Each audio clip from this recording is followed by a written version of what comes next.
en taquilla, ahorras en dulcería, acumulas cashback y te dura un año. Más vienes al cine, más ahorras. Esto sí te conviene más. Pregunta por la tarjeta Cine Plus a tu taquillero o en la dulcería del cine. Cinemark te conviene más. Consulta todas las promociones de Cine Plus en nuestra web. Beneficios válidos por un año desde la activación. Promociones vigentes hasta el 31 de diciembre de 2027. CRC 89.1 Radio y Cadena Radial Costarricense no se hacen responsables por las opiniones emitidas en este programa. Es tiempo de tender la red democrática y mostrar la Costa Rica del futuro hacia la cual debemos caminar. Con ustedes, Jonathan Prendas, aquí por CRC 89.1 Radio.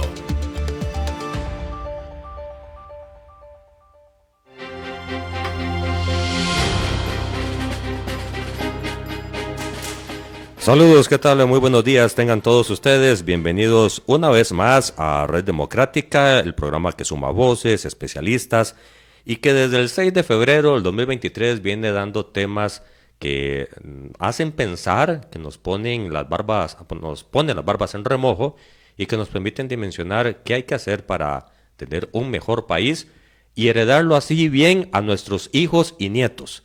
Esa es la gran convicción que tenemos acá en la mesa de trabajo de Red Democrática, siempre sumar, siempre construir, señalando cuando hay que señalar y aplaudiendo cuando hay que aplaudir, porque entre todos, co-creando, hacemos de este un mejor país. El día de hoy estamos totalmente en vivo, son las 10:01 de la mañana y tenemos a un invitado, nos parece de lujo, un invitado que su solo nombre inspira credibilidad y respeto. Es el presidente del Colegio de Médicos de Costa Rica, don Eliot Garita, a quien le damos la muy cordial bienvenida y el agradecimiento por estar con nosotros. Muy feliz año, Doc, por que todos sus planes se realicen de la mejor manera posible en este 2026. Muchas gracias y un muy feliz año a vos y a todos los que nos están escuchando a lo largo y ancho de este país, y muy agradecido por la invitación.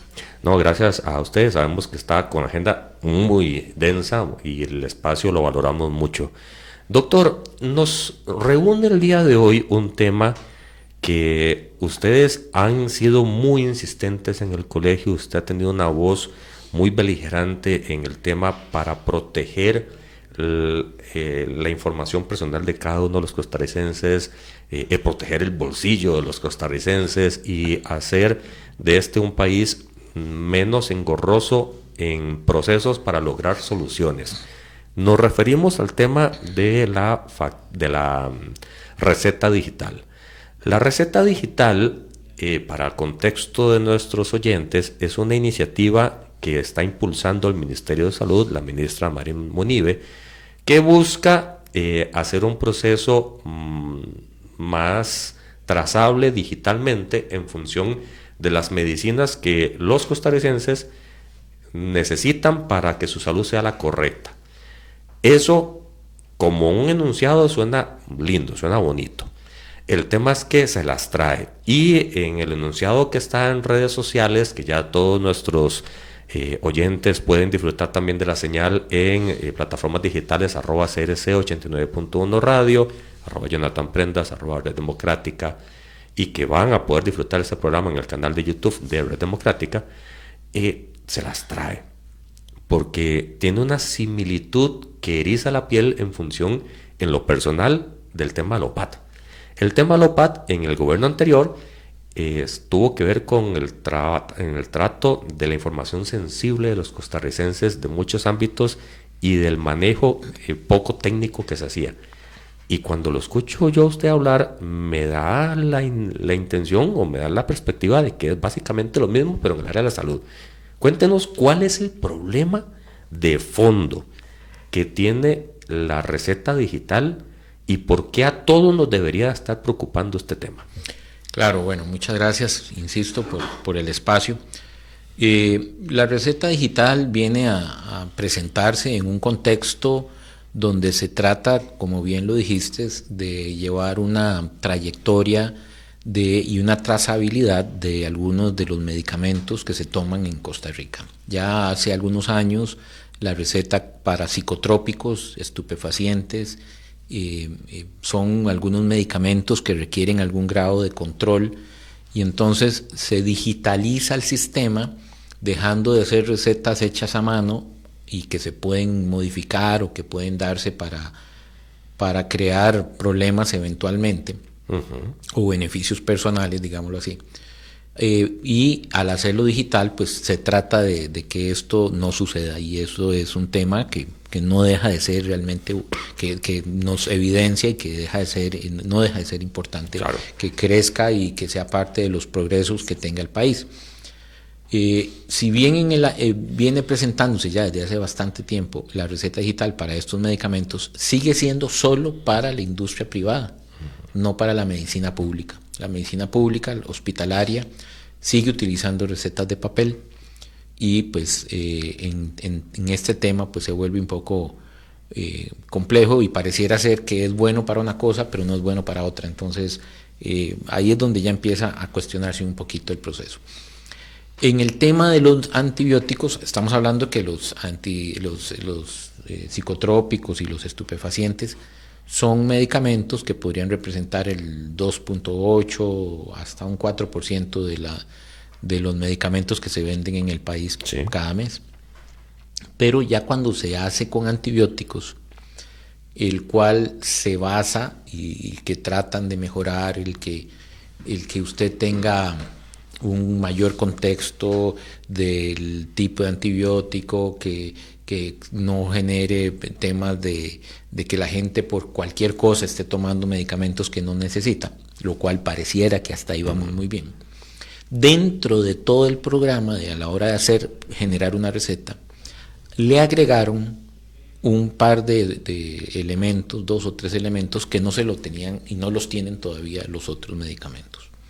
Y es que hay que exponer algunos datos del paciente, el nombre, los números de teléfono, el nombre sí lo tenía, pero el peso, si es alérgico o no alérgico a algunas cosas, y además hay que agregar diagnóstico, exámenes. Y eso debería ser secreto entre paciente y médico. Bueno, es que ese es nuestro punto más complejo, que al exponer diagnósticos yo estoy rompiendo con lo que hemos jurado, y es el tema del secreto profesional, que cualquier cosa que yo obtenga basado en mi investigación, mi observación con las personas, con el paciente que me buscó, es un tema de relación única y exclusivamente entre el paciente y yo. Nadie más tiene por qué saber por qué vino usted o cuál es su enfermedad. Yo tengo que exponerlo, tengo que escribirlo, tengo que ponerlo, plasmarlo en la receta, porque de lo contrario no me deja generar la receta. Este tema lo empezamos a conversar ya desde que esto estaba empezando a generarse con el ministerio, pero se hizo caso omiso siempre en el proceso, y una vez que sale a que ya el decreto se empieza a cumplir, seguimos nosotros haciendo hincapié en que es constantemente una violación a la privacidad del paciente, porque no existe en ningún momento ninguna posibilidad que el paciente siquiera pueda dar su visto bueno, siquiera para eso. Cualquier paciente podría denunciar al médico que lo está viendo porque está violentando el secreto sin su derecho, sin su confirmación para hacerlo. Consentimiento informado. Entonces, claro, entonces de alguna manera ese ha sido nuestro gran punto. Entonces hemos tratado de ayudarle a los colegas para que a la hora de hacer esta receta, son elementos a escoger, porque no se pueden dictar, no se pueden escribir en la receta, sino que de tantos diagnósticos escoja un diagnóstico. O sea, como si fuera una lista de una receta. Hay una lista, y entonces hay una que receta buscar de cocina. Exactamente, cuál es el diagnóstico para poder recetar ese medicamento. Y entonces lo que le hemos dicho, que viene ahí dentro de las opciones, y es lo que hemos buscado, y la gran mayoría de los colegas lo están haciendo, es buscar dentro de estas una opción, nosotros le llamamos diagnósticos genéricos, que sería otras infecciones, otras sepsis. Y entonces, ¿esto qué significa? Nada, o sea, si tiene una infección, eso es todo. pero no estoy violentando el secreto, pero es como parte de las opciones que me da. Entonces, pero entonces esto le ha molestado al ministerio. Hola, qué gusto saludar. Y entonces al molestarse el ministerio, empieza a decir que estamos induciendo a que los médicos mientan. Y no estamos induciendo, estamos induciendo a que los médicos hagan lo que tienen que hacer, proteger al paciente. Esa molestia la hizo la ministra. Lo ha expresado en varios momentos la ministra en forma abierta. Y entonces estamos induciendo a los médicos que protejan a sus pacientes, porque es nuestra obligación protegerlos, porque esa información nadie sabe a dónde termina. ¿Quién la ve? No tenemos idea, eso está ahí y de ahí puede verlo, lo ve el que recibe la información, el que recibe la receta, el que va a cambiarla. O sea, realmente es una información que puede manejarla cualquier persona eventualmente. Y pues ya hemos visto lamentablemente que la página de psicotrópicos, por ejemplo, ha tenido, que es la misma página para hacer las recetas digitales, el año antepasado y el año pasado fue hackeada un par de veces y de ahí esa información se pierde. Se pierde. Y queda en manos de no se sabe quién. Saber Dios quién, ¿verdad? Y entonces exponer la información de los con nombre, apellidos, números de cédula y el diagnóstico, o sea, realmente estamos exponiendo en forma extrema a los pacientes, violentando su derecho a la intimidad. Doc, esto es sumamente grave. Estamos diciendo que cualquier persona puede ver el padecimiento que un doctor me está acreditando y que es obligatorio para que alguien me pueda dar ese medicamento. Ese es, hablando de previo con usted antes del programa, usted me planteaba 5 o 6 grandes puntos en la hoja sobre este tema. Este es uno y me parece que es sumamente grave, pero también está el tema del costo. Claro, cada receta digital se compra. Y entonces los médicos tenemos que comprar los derechos de cada receta. Se compra un talonario por cada receta. Y entonces tiene un costo. Y ese costo, yo pago ese costo como médico para que usted, para poderle hacer su receta, obviamente se traduce al paciente. Claro. Pero ese costo también lo tiene que pagar en la farmacia para poder ver la receta, el código. Entonces, por cada receta, la farmacia también tiene que pagar un costo. Que también le pasan la factura al paciente, al necesitado. Entonces, al fin y al cabo, son elementos que de alguna manera van generando un incremento en el tratamiento para poder sentirse mejor el paciente. Por otro lado, hay un tema que es bien complejo, y es que esas recetas tienen un periodo de caducidad. Entonces son 5 o 7 días máximo, ¿verdad? Si no fue a hacerlas efectivas, se perdió la receta y hay que volver a hacer. Y entonces tiene que volver a pagar el costo. Porque se perdió, yo ya pagué por la primera vez por ese. ¿Y cuánto es el costo? ¿Cuánto podemos...? Es variable. Los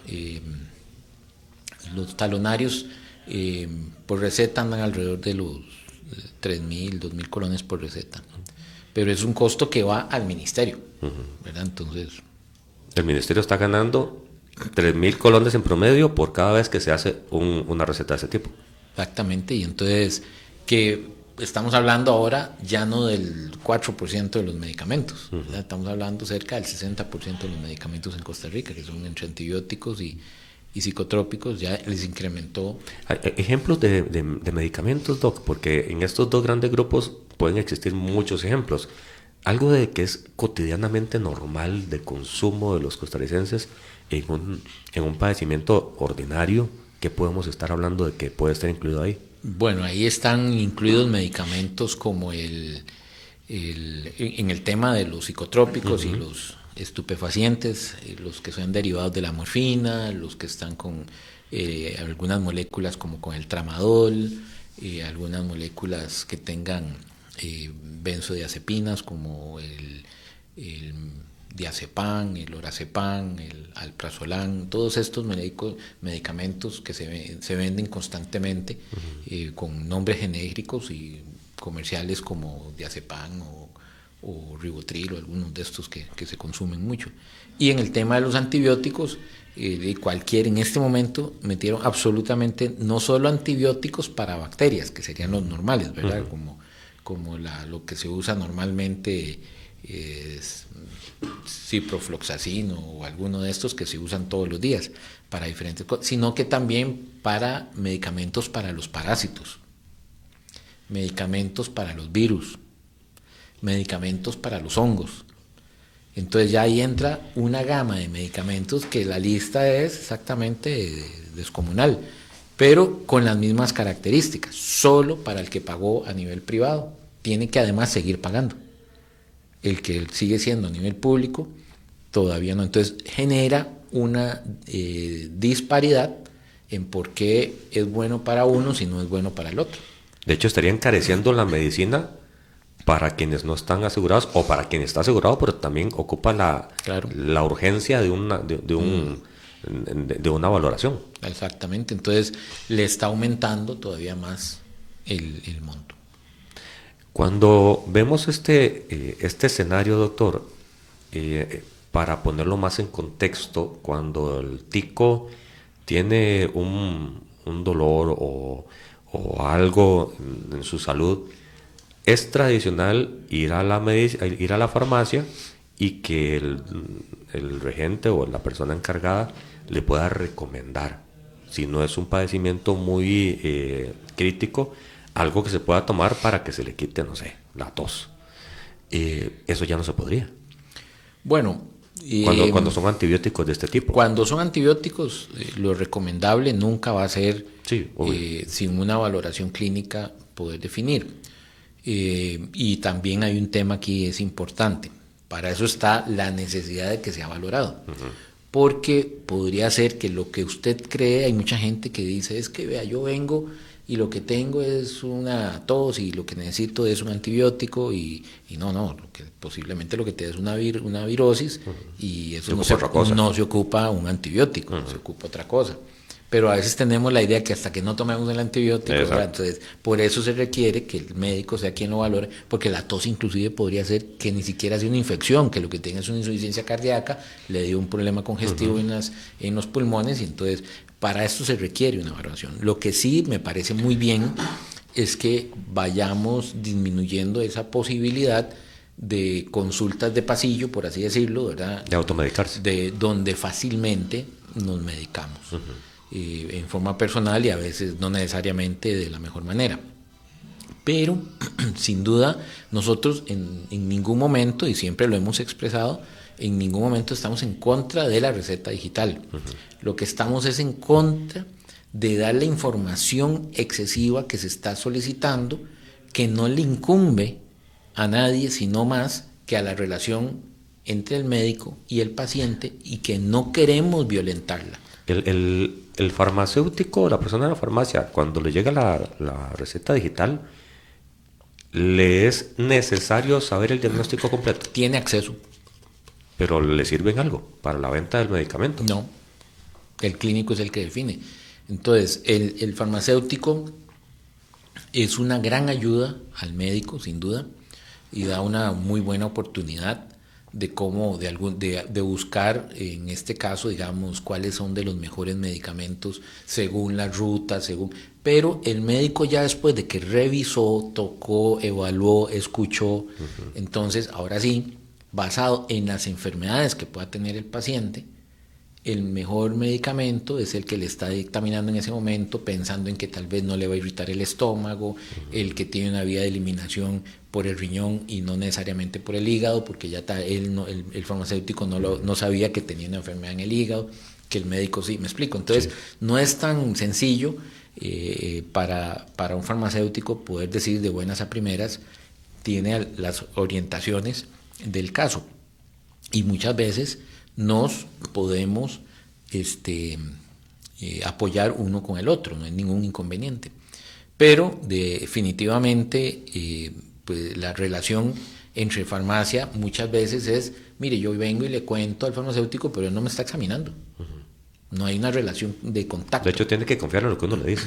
Sí. Y si uno está equivocado, que uno no es doctor. Entonces podría no ser. Entonces, de ahí que definitivamente no le es indispensable saber el diagnóstico de esto. Lo que requiere es ver la ruta de utilización, si va a ser intramuscular, si va a ser oral, si va a ser en suspensión, si va a ser mejor dársela en tabletas, si tiene un problema para deglutir. O sea, temas a veces no los podemos decir parados del otro lado de un mostrador en 10 minutos con una cola de gente, claro. y todo el mundo ahí a la expectativa, ¿y qué más tiene? Yo también traía eso, ¿verdad? Entonces, y lo mismo de él. Sí, pero que no me duela. Entonces, son cosas que definitivamente hay que buscar cómo mantener esa privacidad en la cual el paciente se logra aperturar y podemos tener una mejor evaluación sin duda de lo que tiene el paciente, y por eso ha sido básicamente nuestra lucha en este momento. Esta iniciativa de la receta digital es de este gobierno, es del Ministerio de Salud, y el impulso lo ha tenido la ministra Monive. Exactamente, ha sido quien ha propuesto más el tema. Ya venía la receta digital desde el gobierno pasado, pero ya la utilización de la receta digital o la incrementación de la receta digital con las modificaciones para medicamentos como antibióticos fueron de este gobierno. Sin embargo, fue ruta vía decreto ejecutivo, ¿verdad? Y nosotros tenemos el tema de la violación del secreto profesional. Es un acto que el colegio, de hecho, puede llegar a sancionar a los médicos que se les compruebe la ruptura del secreto profesional. O sea, el decreto los pone contra la pared en función de la prerrogativa interna del colegio. Pero el colegio es una normativa de ley que vino autorizada desde la Asamblea. Así es. Y es una ley. Sí. Y entonces, la ley tiene marco mayor que el decreto. Claro, entonces definitivamente estamos actuando según lo que nos dice la ley, que está por encima de lo que quiere el decreto imponernos. Es decir, el decreto quiere en dos platos que los médicos incumplan una ley. Exactamente. Y eso es más grave. Y lo hacen en forma externa, ¿verdad? Y los quieren presionar. De toda manera, tiene que hacerse, porque no hay otra opción de poder generar una receta en este momento. ¿Qué les han dicho en las conversaciones que ustedes han tenido con la ministra? Ella ustedes son el ente técnico por naturaleza de escucha primaria en estos temas. Les consultaron de previo, les dijeron qué les parecía, les dijeron pongámonos de acuerdo, les dijeron cómo lo podemos implementar, les dijeron vamos a ajustar las preocupaciones que tienen. ¿Hubo algún tipo de comunicación donde ustedes digan sí, podemos enmendar el problema que hay? Lo que hicieron fue enviarnos algunas consultas con respecto al tema de las recetas, pero, y eso las contestamos, inclusive se le solicitó en su momento a algunos líderes de opinión en temas de infectología, lo cual está bien, me parece interesante, pero cuando se presentó el producto ya listo, para decir, bueno, ya está, este es el bebé, va para afuera. Es como si no les hubieran escuchado nada. Básicamente ahí ya venía este tipo de elementos porque lo presentaron como si fuera el mismo proceso de una receta de psicotrópicos. Cuando ya lo tenían listo y ya fue el que se autorizó y nos dieron de conocimiento a nosotros, era cuando empezó a salir a decir que hay que poner a fuerza y ya no se puede quitar, y ya no se puede quitar, y no se va a quitar, y no se va a quitar. Intentamos de varias maneras expresarnos, pero al no tener simplemente no decir sí de entrada, pues se nos cerraron las puertas y de ahí en adelante pues hemos sido no tan gratos desde el punto de vista del ministerio, específicamente de los altos mandos, básicamente porque andamos buscando cómo proteger a los colegas de que no sean denunciados. Si en este momento llegara una denuncia por parte de un paciente y se comprueba que el diagnóstico fue expuesto, yo tengo que procesarla. ¿Y qué implica para el médico? ¿Pierde la licencia? Podría tener una sanción, hasta una suspensión hasta de 6 meses. Por una orden del Ministerio de Salud. Por hacer algo que el Ministerio me está obligando a hacer. Qué complicado, porque la ley está por encima del decreto pero los están poniendo contra la pared. Y cuando ustedes dicen, quieren llamar a la conciliación o a la razón, le cierran la puerta. No ha habido manera de encontrar, y simplemente es un tema que no es negociable. Así se lo plantea. Así es, eso es un tema que no es negociable, se va a seguir manteniendo. Están pidiendo exámenes, por ejemplo. ¿De qué tipo? Que presente sus exámenes con nombre y apellidos, fotos de sus exámenes, para poder ponerlos en eso, hacer un expediente suyo sin su autorización para poder generar la receta. ¿Y dónde usted expresó el consentimiento de poder andar? Y mejor publíquelos en Facebook y póngalos ahí en cualquier red social, y a ver, tal rato es más fácil. Pero no existe forma. Por ahora no es obligatorio subir los exámenes, pero ya lo están poniendo para que las personas que quieran tengan que subirlos, y en cualquier momento lo ponen como un paso más de obligatoriedad. ¿Les han dicho que va a ser parte del decreto? No, ya está ahí metido. En este momento está, pero se podría generar una receta sin subirlos. Pero en cualquier momento le ponen el tema de obligatoriedad. Entonces ya ahora sí, ya sin examen no puedo subir nada, pero tengo que subir un examen con tu nombre, tus resultados, por favor. ¿Dónde está escrito eso? ¿Le han preguntado al Ministerio de Salud quién maneja la información? Sí, claro. ¿Y qué les han dicho? Ellos se encargan de manejarlo. Pero ellos, vuelvo a insistir, el programa, vea que el programa, cuando se desarrolla la página o el programa que hace el sistema que lo hace, lo llaman a RACSA como entidad nacional en cuanto a temas de información y electrónica, y a la vez se subcontrata un tercero que es privado, que no se sabe quién es, que ahí llegó, se presentó, pero ¿dónde están los atestados de donde él está haciendo la juramentación para el manejo de la confidencialidad de los datos? ¿Quién le adjudicó esa necesidad? ¿Dónde está? ¿Basados en qué se le adjudicó a él, a esta persona? Por vía RACSA fue la adjudicación. Vía RACSA, que subcontrata a su vez otra empresa. Y en ningún momento se anonimiza la información, siempre es personalizada. Siempre es personal. Toda información va: nombre, apellidos, teléfono, número de cédula, correo electrónico. Caramba. Información que se queda uno pensando, que tanto es el interés. Vuelvo a poner el tema sobre el tapete. Hace 4 años que investigamos la UPAD, generaba todas estas alertas, y en ningún momento se generó la posibilidad de un consentimiento informado. En este caso no solo es igual, sino que es más grave, porque la salud de las personas es algo muy personalísimo, y nadie tiene que estar sabiendo qué pasa con el tema. Hay un elemento, doctor, con esta contratación tercerizada, y es que las personas no necesariamente ni siquiera son técnicos en medicina como para que tengan algún tipo de información del tema. Son cualquier persona que simplemente lo está apilando. Manejan posiblemente información, ¿verdad? Son técnicos en datos. Informática, datos. En informática. Pero puede ver todo lo que pasa. Fácilmente tienen acceso a la información.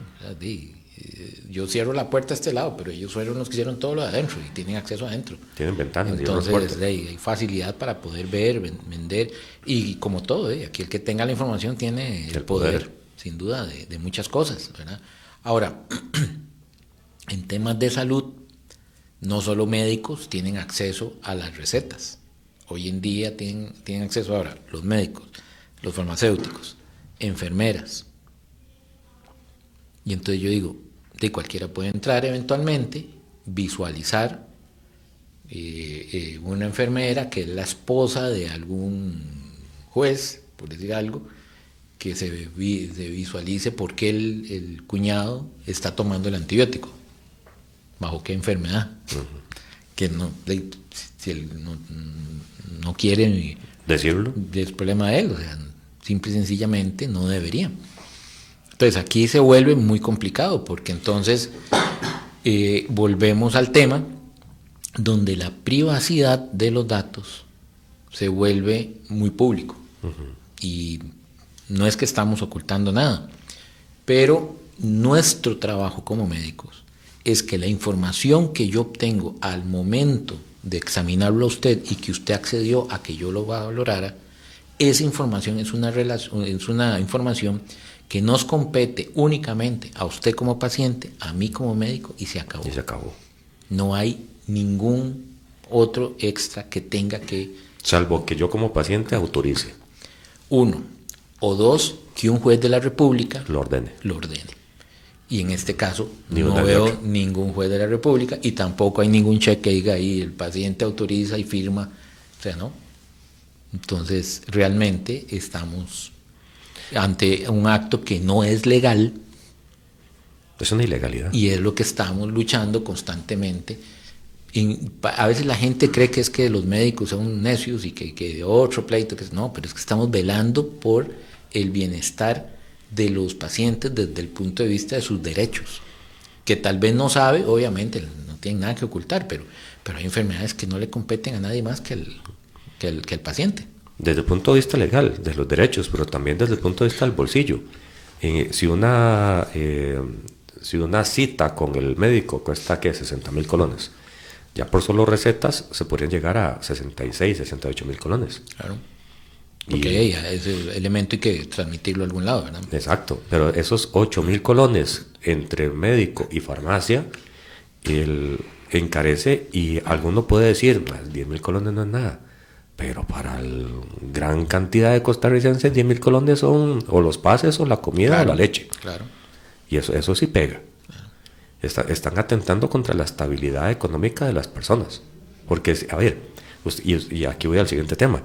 Usted decía que en lo público ahorita no se está haciendo ese mismo engranaje de proceso.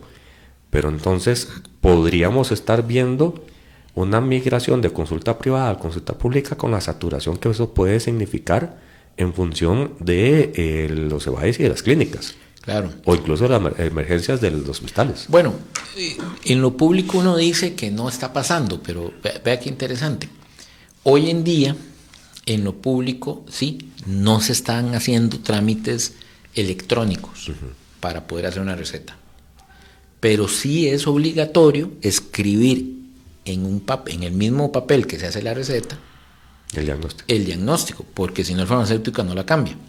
Entonces, esa receta la recoge el muchacho que hace los mandados. La tabula. Va ahí de camino, va caminando, la lleva, va viendo ahí, mira, fulanito, ¿cómo que tiene esto? Ay, qué barbaridad. Y sigue caminando, ¿verdad? Y la deja ahí en la entrada del buzón donde se dejan todas las recetas.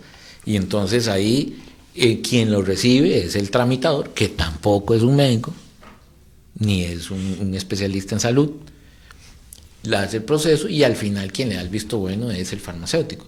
Pero llegaron 5 manos antes, posiblemente, que tocaron la receta, vieron el documento que estuvo expuesto en todo momento. Entonces todavía es peor, me parece a mí, a nivel... ¿Hace cuánto se hace en lo público eso? No tengo idea, pero sé que de esto me enteré hace poquito que está pasando, que están exigiendo que pongan los diagnósticos en las recetas.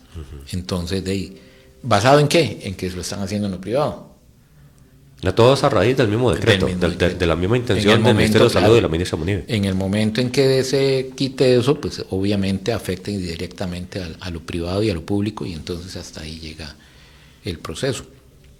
Pero esa ha sido nuestra lucha para tratar de mantener en todo momento la integridad de los pacientes, tanto, como bien decís, económica, como de su derecho a mantenerse en el anonimato su diagnóstico. ¿Qué les han dicho los agremiados, los médicos? Bueno, muy preocupados porque cuando empezamos, esto empezó a correr a partir de noviembre como obligatoriedad, y entonces cuando se empezó hubo un poco enredo porque sí era mucho de marcar y peso y esto y poner, hay que buscar un montón de cosas y aprender cómo funciona el sistema. hasta que entonces nosotros empezamos a generar algunos códigos que venían ahí, que podrían interpretarse como códigos genéricos, donde no expongo tanto al paciente y podría no haber eventualmente dañado su integridad y su confidencialidad. Aunque perfectamente demandable también. Eventualmente. Entonces, estamos buscando cómo le ayudamos, y pues la mayoría de los médicos muy preocupados, porque el primer tema que nos llamaban constantemente era: pero ¿por qué tengo que poner el diagnóstico?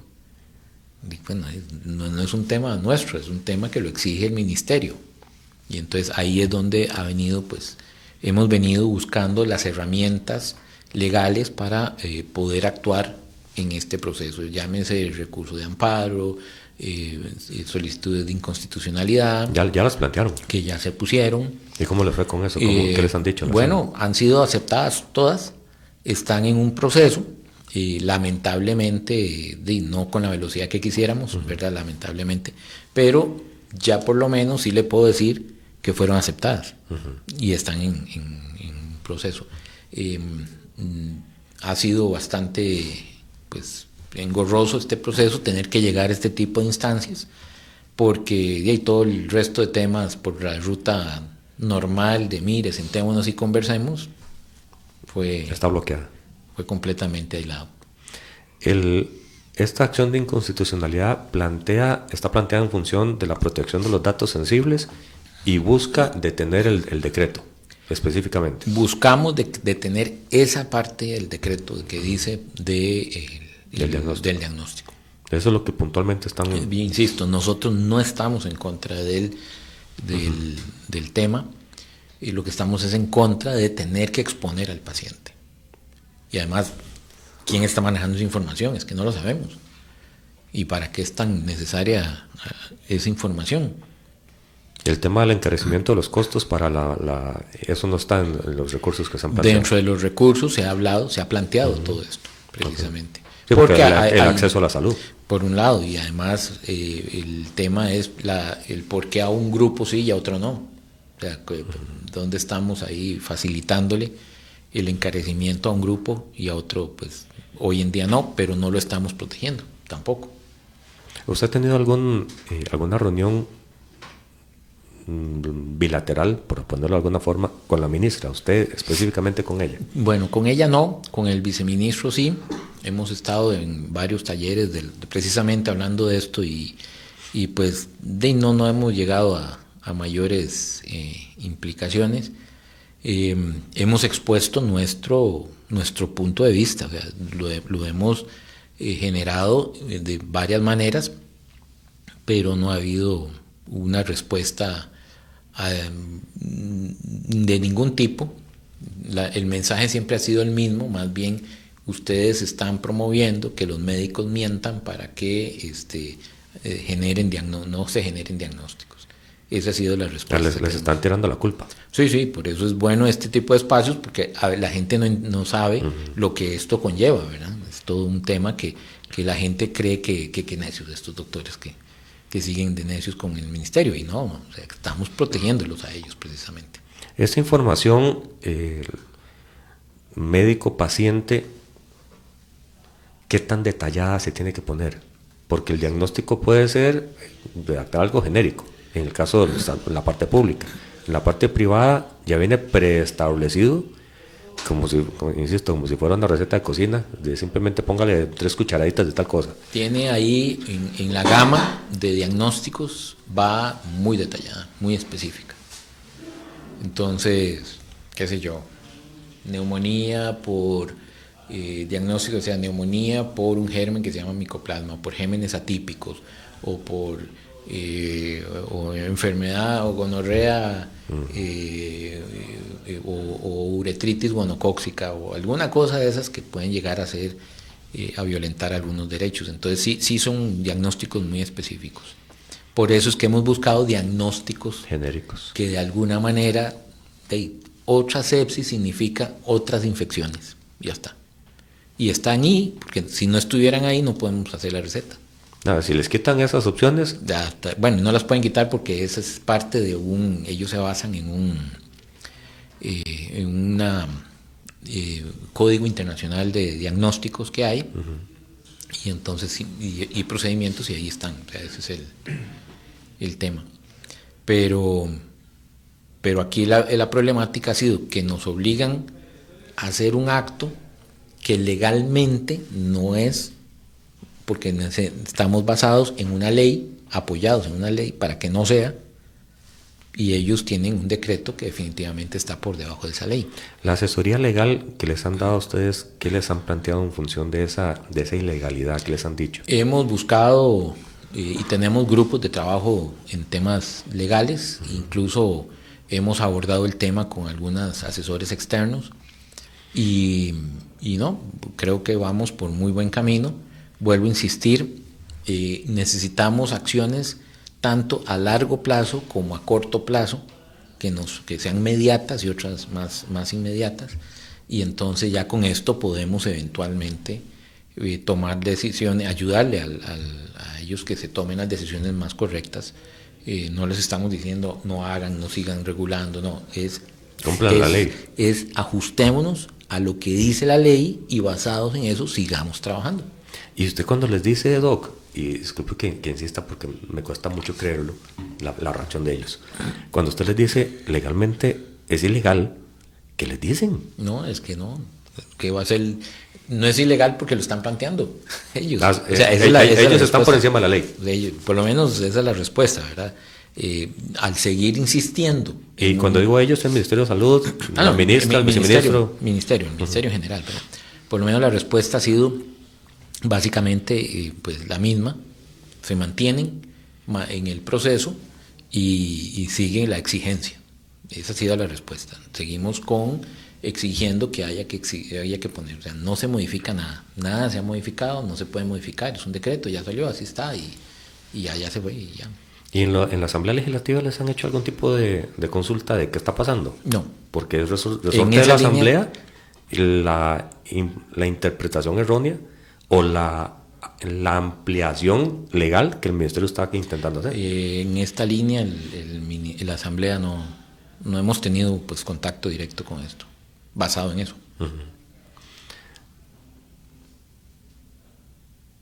Sigo sin creerlo. Es que es complicado porque el funcionamiento legal es básicamente de sentido común. Yo no puedo hacer algo que la ley no me permite hacer y los están obligando. Cuando se planteen casos complicados donde la receta necesite un detalle muy, muy grande, yo voy a estar expuesto. Por completo. Es más, ¿y qué pasaría con el tema de que si usted está inconsciente y yo tengo que poner una receta a nombre suyo? Por ejemplo. Tampoco, si fuera que le va a solicitar su aprobación, no puede darla tampoco. ¿Me explico? Entonces, no podemos hacer solicitudes de cosas que tienen implicaciones donde los pacientes no podrían tomar decisiones en un momento determinado. Para complicarlo un poco más. Sí, claro. O Dios no lo quiera, pero llega a suceder un accidente de tránsito y hay que resolver rápido. ¿Y qué se va a hacer? Entonces se vuelve un poco práctico. Si lo que andamos buscando es trazabilidad, no es la ruta, lo cual está bien, tal vez no es la forma. Podemos mejorarla.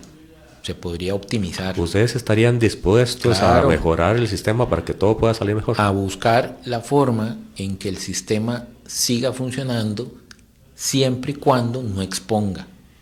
¿Qué cosas buenas podría traer al ecosistema de salud una receta digital para ver la alternativa de mejorar lo que está pasando? Claro, cosas buenas. El poder hacer un diagnóstico país cada estación, por ejemplo, que entramos, cada tiempo estacional, el ingreso de los chicos cuando hay grupos donde se vuelan un montón de chiquillos resfriados, o grupos de trabajos específicos donde estamos viendo en forma recurrente algunos tipos de infecciones, el tomar decisiones en medicina del trabajo, el tomar decisiones de medicina laboral o que implique exposición a ciertos grupos específicos. O sea, tener diagnósticos país sería muy interesante, pero ¿quién los está haciendo? El ministerio a veces ha hecho algunos de estos, pero no han tenido, pues, por lo menos tanto impacto, no los exponen tanto, que eso es lo que tal vez hace falta. Puede ser que sí lo hagan, pero no los exponen.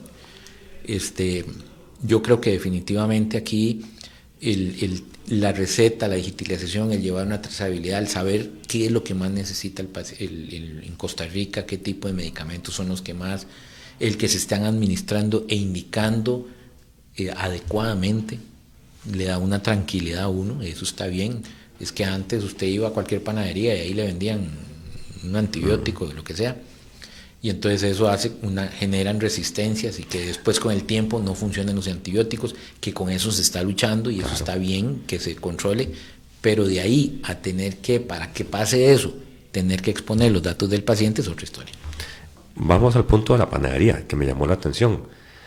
Este andamiaje del Ministerio de Salud en función de la obligatoriedad, en función del encarecimiento, en función de todo lo que se está planteando, podría generar incluso en un aumento del contrabando de las medicinas, porque al aumentar los costos la gente va a buscar qué hacer y siempre algún vivillo que quiera aprovechar el tema. Posiblemente, ¿verdad? Siempre la burocratización y hace que gente busque el cómo saltarse esos rubros, ¿verdad?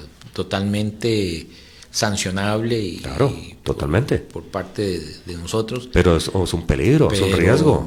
Mucha gente podría, o alguna gente podría buscar eso como una alternativa.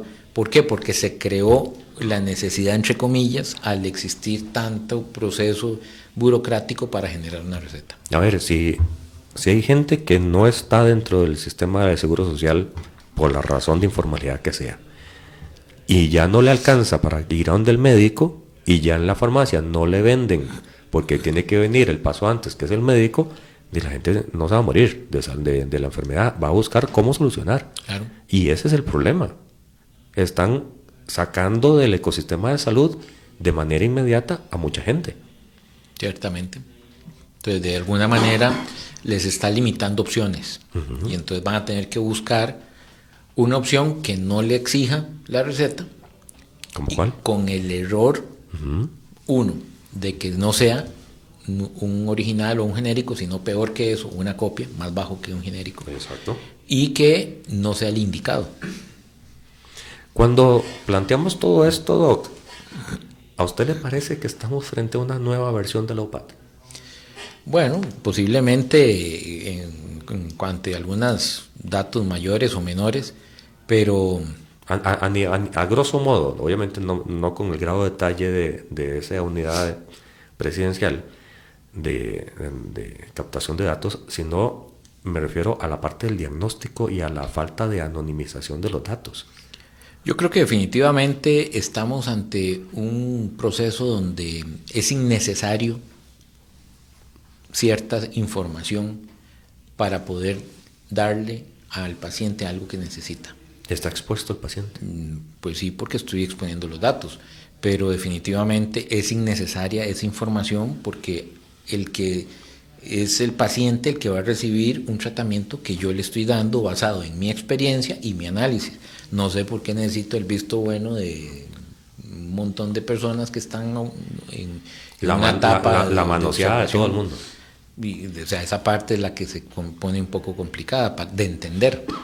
Vean, no estoy diciendo que parezca algo o basado en nada, pero definitivamente no me va a mejorar la salud del paciente el que ellos estén de acuerdo o desacuerdo.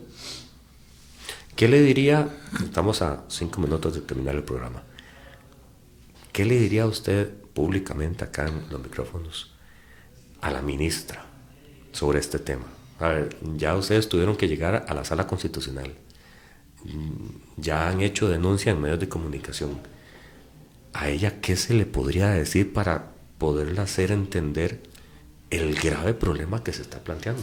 En ningún momento somos enemigos, buscamos el mismo afán que es impactar positivamente en la salud a nosotros del paciente y por ende a ella del país. O sea, buscamos el mismo afán, el sentarse y que podamos obtener posibilidades de hacer un proyecto que me parece que es un proyecto adecuado, pero que sea más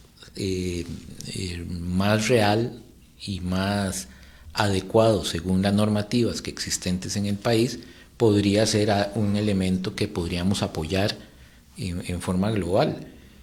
Siempre creo que la búsqueda de soluciones con las personas, el aprender a unirnos, a escuchar, no nos quita, nos engrandece más bien, nos ayuda.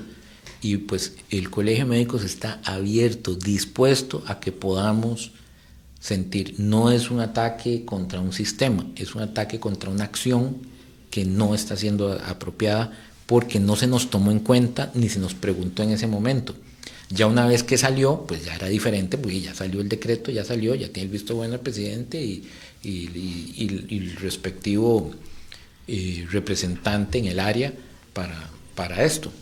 Pero quizás nuestro mensaje es que buscamos hacer lo mismo, no buscamos llevar la contraria, que nos veamos como grupos que podemos fortalecer más bien la salud de este país, lejos de hacerla más lento en el proceso.